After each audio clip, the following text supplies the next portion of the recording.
মাননীয় মন্ত্রীকে দয়া করে বলবেন যে কি সমস্যা ছিল পরীক্ষাটি কিছুদিনের 2 দিনের জন্য বা একদিনের জন্য পিছিয়ে দেওয়ার। তারা বলেছে যে কোথাও পরীক্ষা কোনো রকম দুর্যোগ ঘটেনি, একটি শুধু কুমিল্লা মহিলা কলেজে ঘটেছে। রুমিন ফারহানা, ব্রাহ্মণবাড়িয়া 2। মাননীয় স্পিকার, আপনাকে অসংখ্য ধন্যবাদ। মাননীয় স্পিকার, আপনার মাধ্যমে মাননীয় মন্ত্রী মহোদয়ের কাছে আমার প্রশ্ন, এইচএসসি পরীক্ষা চলছে এবং গত 3-4 দিন ধরে আবহাওয়ার যে অবস্থা ছিল, বৃষ্টি এবং পুরো শহর, শুধু তো ঢাকা না, ঢাকা চট্টগ্রাম সহ বড় বড় যে শহরগুলো, সেই শহরগুলো পানির নিচে তলিয়ে গিয়েছিল। আমাদের শিক্ষার্থীরা অনুরোধ করেছিল পরীক্ষাটি একটু পেছানোর জন্য, কিন্তু এই সিদ্ধান্ত নেওয়া হয় নাই এবং যে কারণে আজকে আন্দোলন হচ্ছে, ঢাকায় আন্দোলন হচ্ছে। আমি মাননীয় মন্ত্রীর কাছে প্রশ্ন রাখছি, এইচএসসির মতো একটি অত্যন্ত গুরুত্বপূর্ণ পরীক্ষা যেটার উপর নির্ভর করে আগামীতে একটা ছেলে বা মেয়ের ভবিষ্যৎ কোন দিকে যাবে, সেরকম একটা পরীক্ষা এবং ফিজিক্সের মতো কি বলবো, one of the most important subjects যেটা সায়েন্সের জন্য, মাননীয় মন্ত্রীকে দয়া করে বলবেন যে কি সমস্যা ছিল পরীক্ষাটি কিছুদিনের 2 দিনের জন্য বা একদিনের জন্য পিছিয়ে দেওয়ার। ধন্যবাদ মাননীয় স্পিকার। ধন্যবাদ মাননীয় সদস্য। মাননীয় শিক্ষামন্ত্রী।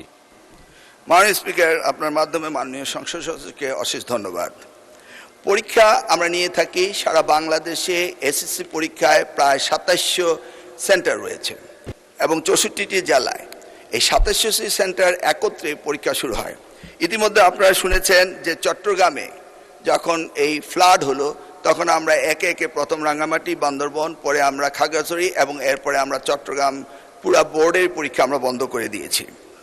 আমরা লক্ষ্য করেছিলাম বৃষ্টি হচ্ছিল এবং আমরা মনিটরিং করছিলাম।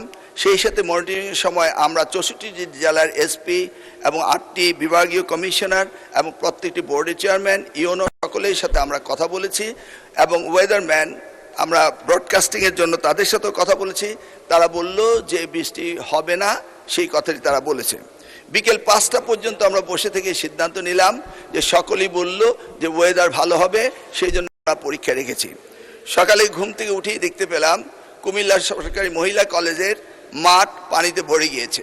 সাথে সাথে আমরা মেয়র সাহেবকে, ফায়ার ডিপার্টমেন্টকে, পুলিশকে, ডিসিকে বললাম যে এই পরীক্ষা কেন্দ্রে স্থানান্তরিত করার জন্য। তারা তখন সকলকে নৌকায় করে ওই স্কুলের 5তলা ভবন সেখানে নিয়ে পরীক্ষা তারা নিয়েছে। আমরা সেটা দেখেছি তাদের দুর্ভোগ।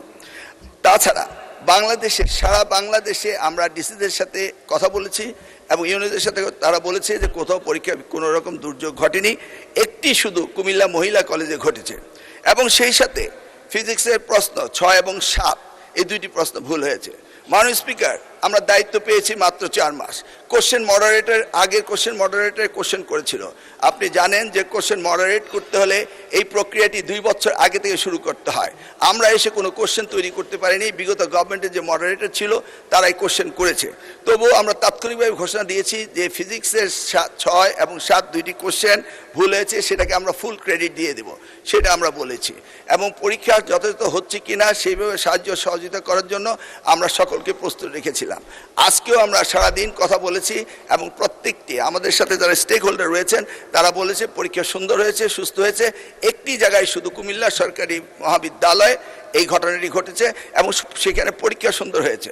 আমরা নির্দেশ দিয়েছি যে পরীক্ষা বিলম্বতে শুরু করার জন্য এবং যে মেয়েটি কাপড় ভিজে গিয়েছিল বাড়ি থেকে কাপড় আনা হয়েছে, 1 ঘন্টা পরে পরীক্ষা নেওয়া হয়েছে এবং পরীক্ষার সময়সীমা বাড়িয়ে দেওয়া হয়েছে।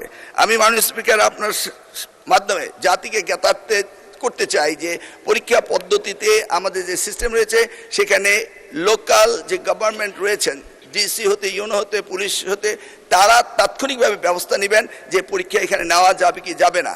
যদি তারা মনে করেন দুর্যোগ, তারা পরীক্ষা বন্ধও করতে পারেন।